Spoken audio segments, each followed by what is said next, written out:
Hello दोस्तों, नमस्कार सभी को। आप सभी का स्वागत है डॉक्टर सुजीत वर्मा के यूट्यूब चैनल जिम्नास्टिक वाले में। दोस्तों, ये नई सीरीज खास तौर से मैं राजस्थान के उन भाई बहनों के लिए लाई हूँ जो राजस्थान पीटीआई टेस्ट की तैयारी कर रहे हैं। और इस वीडियो की हमारी खास बात रहेगी, आज की जो वीडियो है specially it is based on physiology. Yes दोस्तों, बिल्कुल सही लिखा है, देखोगे तो देखते रह जाओगे। सेम क्वेश्चन मैंने हिंदी में भी बना रखे हैं और उनका लिंक मैंने दे रखा है। जो भाई बहन ये वीडियो देखेंगे, आप उस लिंक पे क्लिक करके अपने आप को जांच सकते हैं, अपने आप को टेस्ट कर सकते हैं कि आपने इस वीडियो से कितना सीखा है। तो चलिए दोस्तों, शुरुआत करते हैं अपने पहले क्वेश्चन से।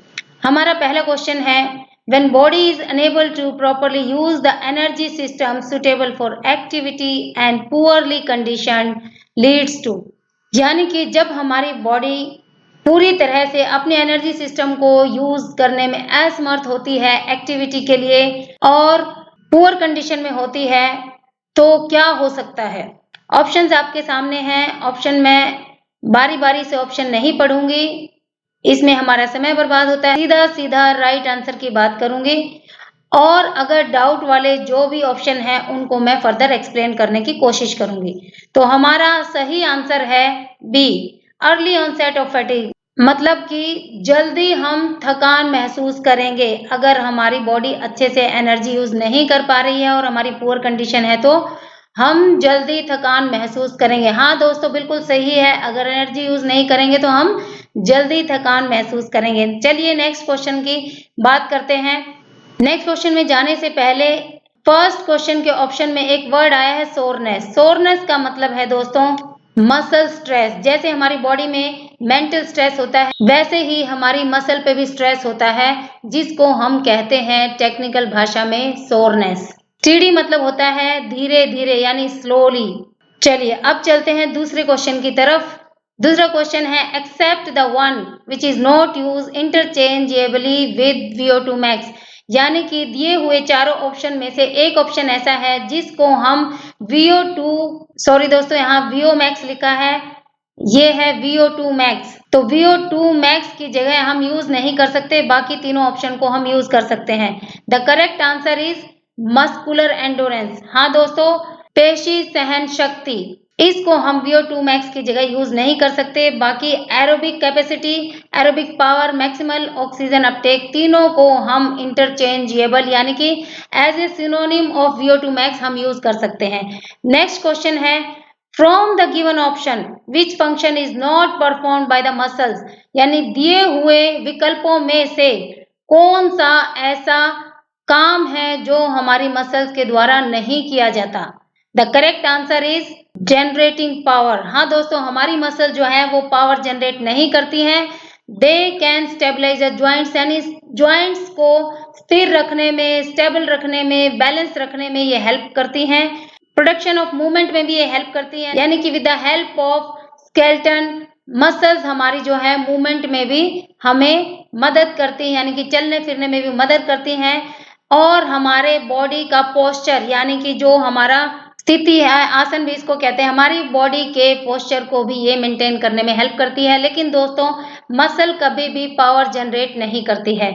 अगला क्वेश्चन है, muscle in a resting state after well train what will be the condition of fibres, यानी कि जब हमारी मसल्स रेस्टिंग स्टेट में होती हैं पूरी तरह से ट्रेनिंग के बाद, यानी जब हम डे टू डे ट्रेनिंग करते हैं उसके बाद जब हमारी मसल्स रेस्ट में आती है तो उस समय हमारे फाइबर्स की कंडीशन क्या होती है। सही आंसर है लूज एंड फ्लेक्सिबल। हमारे जो फाइबर्स हैं, मसल फाइबर्स हैं, वो टाइट नहीं फील करेंगे और टाइट या पतले थिन महसूस नहीं करेंगे, फाइन एंड फैटी महसूस नहीं करेंगे, वो करेंगे लूज एंड फ्लेक्सिबल। जब हम रेगुलर ट्रेनिंग करते हैं और रेस्ट की स्थिति में हमारे फाइबर्स होंगे लूज एंड फ्लेक्सिबल, वो कभी भी टाइट नहीं होंगे। एक वर्ड यहाँ पर आया है टॉट, टॉट का मतलब है टाइट। तो चलिए अगले क्वेश्चन की तरफ बढ़ते हैं दोस्तों, दैट इज क्वेश्चन नंबर 5। हाँ तो दोस्तों, बीच बीच में मैंने डायग्राम्स भी लगाए हैं ताकि आपको उस पर्टिकुलर क्वेश्चन से रिलेटेड, उस पर्टिकुलर टर्म से रिलेटेड कोई भी डाउट है तो वो आपका क्लियर हो जाएगा। जैसे यहाँ पर मैंने माइटोकॉन्ड्रिया का डायग्राम लगाया है। इससे रिलेटेड अगर आपको बारीकी में जाना है तो आप ये सारे जो इसके नेम्स हैं you can go through. It is one of the sub part in our cell. Cell का डायग्राम हम 6th 7th में ही पढ़ लेते हैं, और नहीं तो आपने एनाटॉमी में बहुत अच्छे से सेल का डायग्राम सीखा होगा, जिसमें एक सब स्ट्रक्चर आता है mitochondria, and it is power house of our cell. यानी कि हमारी सेल को ज्यादा से ज्यादा पावर या एनर्जी कहाँ से मिलती है, तो वो मिलती है माइटोकॉन्ड्रिया से। इसीलिए हम इसको पावर हाउस के नाम से भी जानते हैं। यहाँ मैंने आपको एक क्वेश्चन भी बता दिया है। तो चलिए 5th क्वेश्चन के बारे में डिस्कस करते हैं। The structural and functional unit of muscle fibre is. हाँ दोस्तों, बॉडी की स्ट्रक्चरल फंक्शनल यूनिट के बारे में आपको पता होगा, दैट इज सेल। मसल की सबसे छोटी इकाई क्या होती है? The correct answer is sarcomere, यानी कि ऑप्शन ए। स्पैज्म क्या होता है, सेप्टम क्या होता है, स्किन के बारे में आपको पता है। तो सबसे पहले मैं आपको एक्सप्लेन करती हूँ what is spasm. Spasm means जिसको हिंदी में ऐंठन बोलते हैं, यानी कुछ मसल्स में अकड़ आना, या आप कह सकते हैं painful situation, sudden movement of muscle भी आप इसको कह सकते हैं। सेप्टम क्या होता है? इट इज अ पार्टीशन और डिवाइडर यू कैन से। जैसे हमारी नोज में ये जो सेंटर वाली हड्डी है, और यू कैन से ये जो सेंटर वाला पार्ट है, that is septum. It divide और नोज, मतलब हमारी जो नोज है इनको 2 हिस्सों में ये बांटता है, तो दैट इज सेप्टम। अगला क्वेश्चन है, dash are composed of repeating sections of सार्कोमेयर्स।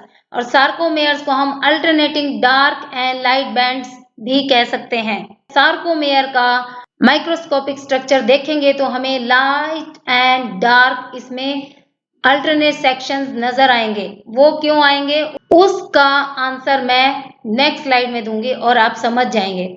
यहाँ पर हमारा आंसर आएगा myofibrils. Myofibrils are composed of repeating sections of sarcomeres. Myofibril जो है सार्कोमेयर्स के रिपीटिंग सेक्शन से बना होता है। और मैंने अभी बताया ये रिपीटिंग सेक्शंस क्यों दिखाई देते हैं, या अल्टरनेट डार्क एंड लाइट क्यों दिखाई देते हैं, due to some protein filaments, जिसका आंसर नेक्स्ट स्लाइड में आपको मिलेगा। और मैं उम्मीद करूंगी कि आप ही नेक्स्ट स्लाइड में आंसर देंगे। Question number 7, correct order of heart muscle from outer most to inner most. यानी बाहरी से अंदर की जो परत है, यानी कि हार्ट के बाहर से अंदर के जो लेयर्स हैं, आपको उन्हें करेक्ट ऑर्डर में लगाना है। यहाँ पर ऑप्शन दिए गए हैं। The correct answer is A, यानी सबसे पहले हमारा होगा pericardium, epicardium, myocardium and endocardium. दोस्तों मैं एक हिंट के जरिए बताती हूँ, this all are layers of heart. मतलब ये सारी हार्ट की ही परतें हैं, बट पहले कौन सी आएगी, बाद में कौन सी आएगी। देखिए मैं बहुत ही एक प्यारा से हिंट आपको देती हूँ, M for myocardium and M for middle. यानी कि ये आपको क्लियर कर लेना चाहिए दिमाग में कि मेयो मीन्स मिडल, बीच की जो लेयर है दैट इज मेयोकार्डियम। अब मैं आपको बताती हूँ बाहर की और अंदर की लेयर। एंडो मीन्स सबसे एंड में, यानी कि सबसे अंदर, दैट इज एंडोकार्डियम। और बाहरी क्या होती है दोस्तों, पेरिफेरल, यानी कि outer, so pericardium. Pericardium means outer layer, यानी कि हमारी जो आउटर लेयर है पेरिकार्डियम है, इसके अंदर ही ये तीनों आएंगी। तो अब कौन कौन सी आएंगी दोस्तों, सबसे पहले एंडो मीन्स अंदर, देन मिडल, देन एपी। आप लोगों को इजी हो जाए इसलिए मैंने नीचे करेक्ट ऑर्डर में आंसर भी दे रखा है। सबसे पहले अगर अंदर से देखें तो एंडोकार्डियम, मेयोकार्डियम, एपिकार्डियम, देन सबके बाद पेरिकार्डियम। और अगर बाहर से हम बात करते हैं, पेरिकार्डियम और पेरिकार्डियम के अंदर ये सब आएंगी, एपी, मेयो एंड एंडो। तो चलिए नेक्स्ट स्लाइड की तरफ बढ़ते हैं, that is question number 8। Question number 8, protein filaments that helps in actual muscle contraction. दोस्तों जिस क्वेश्चन की मैं बात कर रही थी कि आपको ही उसका आंसर देना है, यही है वो क्वेश्चन। हाँ तो दोस्तों आंसर दीजिए। The correct answer is actin and myosin. तो दोस्तों एक्टिन एंड म्योसिन जो है प्रोटीन फिलामेंट्स हैं, जिनकी वजह से हमें लाइट एंड डार्क जो बैंड्स हैं आपके मेयोफाइब्रिल्स में, आपके सार्कोमेयर में, वो दिखाई देते हैं। एक्चुअली दोस्तों इन प्रोटीन फिलामेंट्स का जो स्ट्रक्चर है वो हुक टाइप होता है, and they pull the muscle, then again they pull the muscle, जिसकी वजह से मसल कॉन्ट्रैक्शन होता है। दोस्तों मेरे एक वीडियो में मैंने बहुत अच्छे से स्लाइडिंग फिलामेंट थ्योरी के बारे में एक्सप्लेन कर रखा है। प्लीज गो थ्रू, आपका मसल से रिलेटेड जो डाउट है, मसल कॉन्ट्रैक्शन से रिलेटेड जो डाउट है, आपका बहुत अच्छे से क्लियर हो जाएगा। नेक्स्ट क्वेश्चन की बात करते हैं दोस्तों। Question number 9, contraction of a muscle cell is known as in technical terms, यानी कि तकनीकी भाषा में मसल कॉन्ट्रैक्शन को क्या बोलते हैं? The correct answer is Twitch. Spasm का मतलब मैंने बता दिया है दोस्तों, स्पैज्म मतलब होता है ऐंठन। Surge means sudden swelling and trigger means शुरुआत करना। Trigger is also a part of gun, जैसे हम गन में ट्रिगर दबाते हैं, मतलब कुछ शुरुआत करना, प्रतिक्रिया करना। चलिए दोस्तों बात करते हैं अगले क्वेश्चन की। Question number 10, the substantial increase in the number of dash as a result of long term aerobic training. The correct answer is RBC. इसका मतलब है कि लॉन्ग टर्म एरोबिक ट्रेनिंग अगर आप करते हैं तो दिए हुए ऑप्शन में से क्या चीज सबसे ज्यादा बढ़ती है? तो वो है रेड ब्लड सेल्स। हाँ दोस्तों, आरबीसी सबसे ज्यादा आपकी बढ़ती है। WBC का मतलब है white blood cells. You can say आपको कोई भी चोट लगती है तो उसके खिलाफ जो लड़ाई, जो जंग लड़ती है, वो WBC का ही काम होता है। लिम्फेटिक सेल्स एंड प्लेटलेट्स, ये भी ब्लड के ही पार्ट हैं। आगे बढ़ते हैं क्वेश्चन नंबर 11 की तरफ। As a result of long term training result to increase in the size of heart wall known as. Question number 11 almost similar to question number 10 कि लॉन्ग टर्म ट्रेनिंग अगर आप करते हैं तो हार्ट की जो दीवार है, हार्ट वॉल जिसको कहते हैं, वो बढ़ती है। और उसका एक्चुअल नाम क्या है, यानी कि टेक्निकल टर्म में उसे क्या कहेंगे? तो the correct answer is cardiac hypertrophy. हाँ दोस्तों, cardiac means heart, hyper means ज्यादा, तो कार्डियक हाइपरट्रोफी हम उसको एक्चुअल कहेंगे। Cardiac tone, cardiac output and cardiac distension. देखिए डिस्टेंशन का मतलब होता है एनलार्जमेंट, एक्सपेंशन, ऑलमोस्ट रिलेटेड है but exact answer is cardiac hypertrophy. Cardiac output, cardiac tone, all are related to heart. चलिए आगे बढ़ते हैं क्वेश्चन नंबर 12 की तरफ। दोस्तों यहाँ पर मैंने हार्ट की जो लेयर्स हैं, जिनके बारे में हमने क्वेश्चन नंबर 5 में चर्चा की थी, उनका एक डायग्राम मैंने यहाँ पर दिया है ताकि आपको किसी भी तरह का डाउट ना रहे। आप इस डायग्राम को अच्छे से देखिए, जो मैंने समझाया था, एंडोकार्डियम, मायोकार्डियम, पेरिकार्डियम, एपिकार्डियम, सब आपका क्लियर हो जाएगा। चलिए दोस्तों डिस्कस करते हैं question number 12। Which part of the heart that thickens most as a result of cardiac hypertrophy. Cardiac hypertrophy के बारे में हमने जाना, तो उसी से रिलेटेड ये क्वेश्चन है कि कार्डियक हाइपरट्रोफी होने से हार्ट का कौन सा हिस्सा सबसे ज्यादा थिक होता है, सबसे ज्यादा मोटा होता है? The correct answer is left ventricle. हाँ दोस्तों, atrial walls, right ventricle, right atrial, all related to heart, all are part of heart. लेकिन सबसे ज्यादा जो प्रभाव पड़ता है कार्डियक हाइपरट्रोफी का, वो है लेफ्ट वेंट्रिकल। वेंट्रिकल मतलब नीचे वाला हिस्सा। हार्ट हमारा 4 चैम्बर्स में डिवाइड होता है। ऊपर वाले दोनों चैम्बर्स को हम आर्ट्रियल कहते हैं, नीचे वाले दोनों चैम्बर्स को हम वेंट्रिकल कहते हैं। Left atrial, right atrial, left ventricle, right ventricle. तो लेफ्ट वेंट्रिकल इसका सबसे ज्यादा थिकन होता है, सबसे ज्यादा मोटा होता है। नेक्स्ट क्वेश्चन है question number 13। If carotid artery of a person is pressed too hard then the person may be और पर्सन विल। देखिए दोस्तों, कैरोटिड आर्टरी यहाँ पर होती है जिसको फील करके हमें पता चलता है कि हमारी पल्स कितनी है। यहाँ से भी फील करते हैं। इनसे रिलेटेड अगला क्वेश्चन आएगा। कैरोटिड आर्टरी हमारी यहाँ नेक में होती है और इसको प्रेस अगर हम बहुत ज्यादा करते हैं तो उसका क्या रिजल्ट होता है? The answer is feel unconscious और ड्रॉप ऑफ इनटू स्लम्बर और स्लीप, यू कैन से। तो अगर हम यहाँ से बहुत ज्यादा दबाएंगे जिस पर्सन की, जिस व्यक्ति की, तो वो पर्सन, वो व्यक्ति, वो इंडिविजुअल हो सकता है अनकॉन्शियस हो जाए या फिर वो डीप स्लीप में चला जाए। अगर हम किसी की ये आर्टरी दबाते हैं तो वो अनकॉन्शियस हो सकता है। नेक्स्ट क्वेश्चन है question number 14।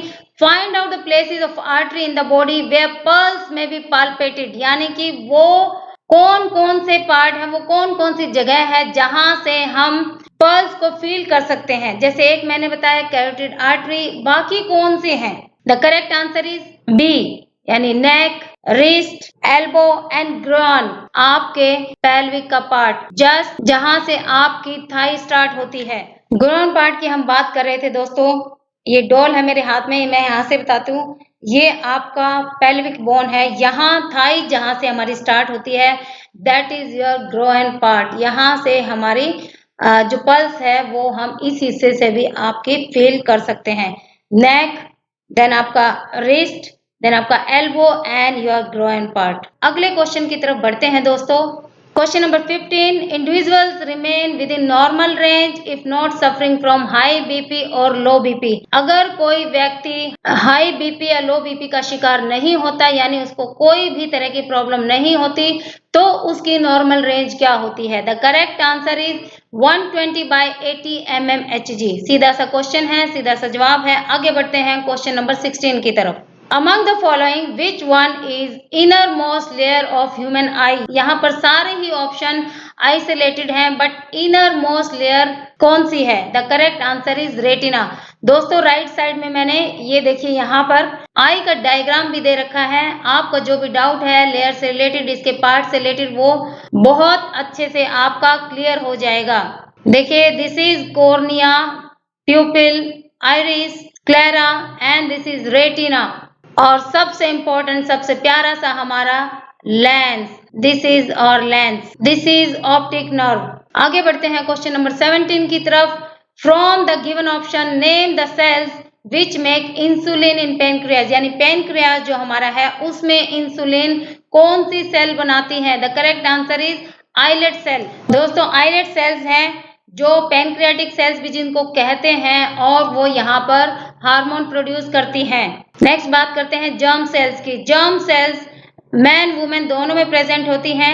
In man in the form of sperm cell and women it is egg cell. Germ cell को हम रिप्रोडक्टिव सेल यानी प्रजनन सेल के नाम से जानते हैं।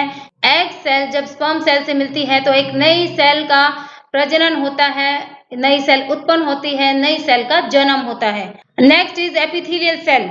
It covers the body parts. जैसे एपिथेलियल सेल हमारी स्किन को कवर करती है, वेसिकल्स को और बॉडी के कई ऑर्गन्स को ये कवर करती है। Next is hepatic cell. Hepatic means liver, related to liver. Hepatic cell जो है लीवर से रिलेटेड होती है। आगे बढ़ते हैं क्वेश्चन नंबर 18 की तरफ। Choose the test bud which is present on the lateral side of the human tongue। देखिए the correct answer is D, यानी कि हमारी जो जीभ का आउट साइड वाला हिस्सा है उससे हमें कौन से टेस्ट का पता चलता है? तो है सोर, यानी कि खट्टा। और यहाँ पर दोस्तों राइट साइड में नीचे की तरफ मैंने एक टंग का डायग्राम लगा रखा है, और इन हिस्सों को जान के आपको बहुत अच्छे से पता चल जाएगा कि कौन सा टेस्ट आपको जीभ के किस हिस्से से पता चलता है। ये देखिए यहाँ पर जीभ के सबसे आगे वाले हिस्से से आपको स्वीट का पता चलता है, स्वीट यानी कि मीठा। देन दोनों साइड्स में आपका सॉल्ट यानी नमकीन, उसके जस्ट पीछे आपका सोर यानी खट्टा, और उसके लास्ट में यानी कि कड़वा। फॉर एग्जाम्पल अगर हम करेले को टेस्ट करें तो हमें अगर स्टार्टिंग से पता चल जाएगा तो वी कैन स्पिट आउट, हम उसको आसानी से थूक सकते हैं। लेकिन दोस्तों जब ऑलमोस्ट हम निगलने वाले होते हैं तब हमें पता चलता है कि वो कड़वा है। कड़वा जो टेस्ट है वो हमें बिल्कुल एंड पार्ट ऑफ टंग में पता चलता है, और जब तक ऑलमोस्ट हमारे निगलने की स्थिति हो जाती है तो हमें कड़वा घूंट पीना पड़ता है। अगर दोस्तों आपने ध्यान दिया हो तो सेंटर में एक टेस्ट का नाम है उमामी। उमामी जो टेस्ट है जापान में 110 साल पहले ये डेवलप हुआ था, या इसकी खोज हुई थी इस टेस्ट की। एक्चुअली ये टेस्ट है मीट से रिलेटेड, या नॉनवेज जो लोग खाते हैं वो लोग ये टेस्ट बड़े अच्छे से एक्सप्लेन कर सकते हैं। ना तो ये मीठा होता है और ना ही ये खट्टा होता है, ना नमकीन होता है। यू कैन से एक दिलकश जो टेस्ट है वो उमामी से हमें पता चलता है। उमामी यानी सेवरी और यू कैन से मीठी टेस्ट। आगे बढ़ते हैं क्वेश्चन नंबर 19।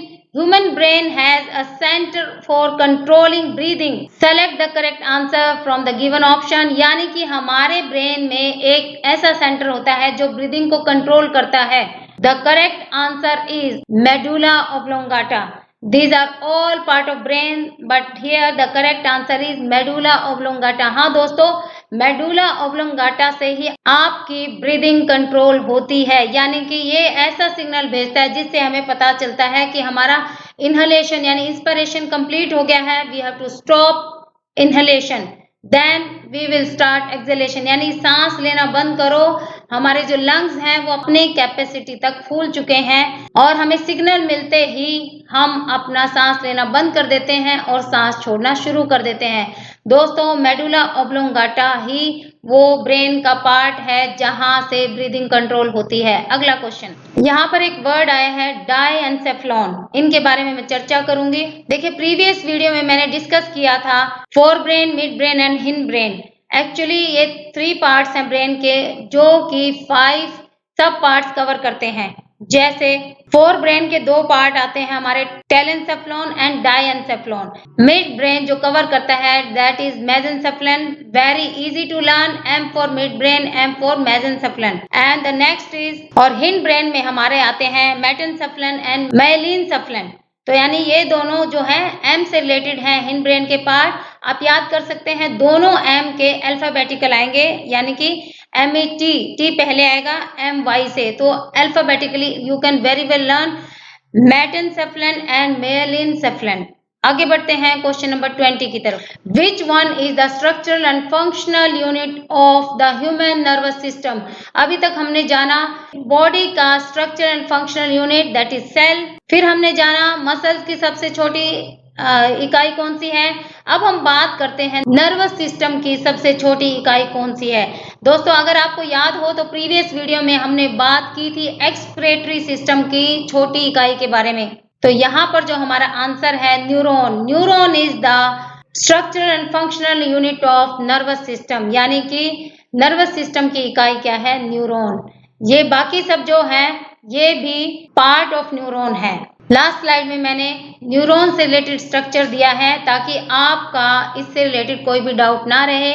आप अच्छे से देख लीजिए डेंड्राइट्स कहाँ है, एक्सोन कहाँ है। आगे हम बात करते हैं कुछ ऐसे क्वेश्चन जो आपको अरेंज करने हैं और मैंने करेक्ट ऑर्डर भी यहाँ पर दे रखा है। Arrange the correct descending order of the organs of the respiratory system, यानी कि जो हमारा रेस्पिरेटरी सिस्टम है उससे रिलेटेड ये कुछ ऑप्शंस है, आपको करेक्ट ऑर्डर में लगाना है। करेक्ट ऑर्डर मैंने दिया हुआ है। Nasal cavities, pharynx, larynx, trachea, then bronchi, bronchioles and alveoli. अगर रेस्पिरेटरी की सबसे छोटी इकाई यानी कि स्ट्रक्चर एंड फंक्शनल यूनिट का नाम पूछा जाए दैट इज एल्वियोली। आपके यहाँ पर 2 क्वेश्चन कवर होते हैं। आगे है arrange the place of arteries in correct descending order as per location in the body. जिन आर्टरीज को छू के फील करके हम अपनी पल्स का पता कर सकते हैं उनको आपका करेक्ट ऑर्डर लगाना है, यानी top to down, head to toe आपको करेक्ट ऑर्डर लगाना है। आई थिंक क्वेश्चन नंबर 17 या 19 में मैंने पल्स से रिलेटेड जो आर्टरीज हैं उनके बारे में डिस्कस किया था। एक डॉल का एग्जाम्पल मैंने दिया था। यहाँ पर आपको करेक्ट डिसेंडिंग ऑर्डर में लगाना है, यानी हेड टू टॉप कहाँ कहाँ वो आर्टरी है। The correct order I have given here, मैंने यहाँ पर दिया भी है। सबसे पहले कैरोटिड आर्टरी बताइए कहाँ पर है। Yes, it is in the neck, this is carotid artery. Carotid artery हमारी नेक में होती है। उसके बाद जब हम नीचे बढ़ेंगे तो दैट इज ब्रैचियल आर्टरी, यहाँ पर बाजू में। उसके बाद रेडियल आर्टरी, यहाँ पर हमारी रिस्ट वाली को हम रेडियल आर्टरी बोलते हैं। उसके बाद आएगा हमारा फीमोरल आर्टरी, यानी कि आपकी क्वाड्रिसेप्स मसल्स में फीमोरल बोन है और इसी में हमारी मसल होती है क्वाड्रिसेप्स, उसमें हमारी फीमोरल आर्टरी होती है। और उसके बाद लास्ट है आपका पोप्लिटिल आर्टरी। पोप्लिटिल आर्टरी जो आपका back part of your knee, यानी घुटने का जो पीछे वाला हिस्सा है, यहाँ पर ये देखिए, ये हमारा नी है। नी का पिछला हिस्सा जो है वहां से हम अपनी पोप्लिटिल आर्टरी को फील करके वेरी वेल पल्स को फाइंड आउट कर सकते हैं। तो ये थे दोस्तों कुछ क्वेश्चन। एक्चुअली लिखने में तो ये 20-22 क्वेश्चन है, लेकिन हर ऑप्शन को मैंने एक्सप्लेन किया है। हर ऑप्शन से कोई ना कोई क्वेश्चन बन जाता है। तो ऑलमोस्ट आपका 50 to 60 क्वेश्चन यहाँ पर फिजियोलॉजी से रिलेटेड कवर कर चुके हैं। ये लास्ट स्लाइड में हमने दिया है स्ट्रक्चर ऑफ स्केलेटल मसल्स। मेरी एक वीडियो में मैंने बहुत अच्छे से एक्सप्लेन कर रखा है स्लाइडिंग फिलामेंट थ्योरी, उसमें भी ये स्ट्रक्चर मैंने अच्छे से एक्सप्लेन कर रखा है। एक बार उसको जरूर देखिए, मसल से रिलेटेड आपके सारे डाउट क्लियर हो जाएंगे। और लेफ्ट साइड में मैंने दिया है द स्ट्रक्चर ऑफ न्यूरॉन। तो दोस्तों आज इतना ही, मिलते हैं नेक्स्ट वीडियो में नए टॉपिक के साथ। तब तक आप देखते रहिए, तैयारी करिए। अगर आपको कोई भी डाउट है आप डायरेक्ट मुझे कमेंट बॉक्स में कमेंट कर सकते हैं। आप मुझे मेल भी कर सकते हैं। मेरा मेल एड्रेस है droppyfoki@yahoo.com। अगर आपको वीडियो अच्छी लगती है तो ज्यादा से ज्यादा शेयर करिए और फ्रेंड्स लाइक बटन तो बनता ही है, तो प्लीज लाइक जरूर करिए। Bye bye.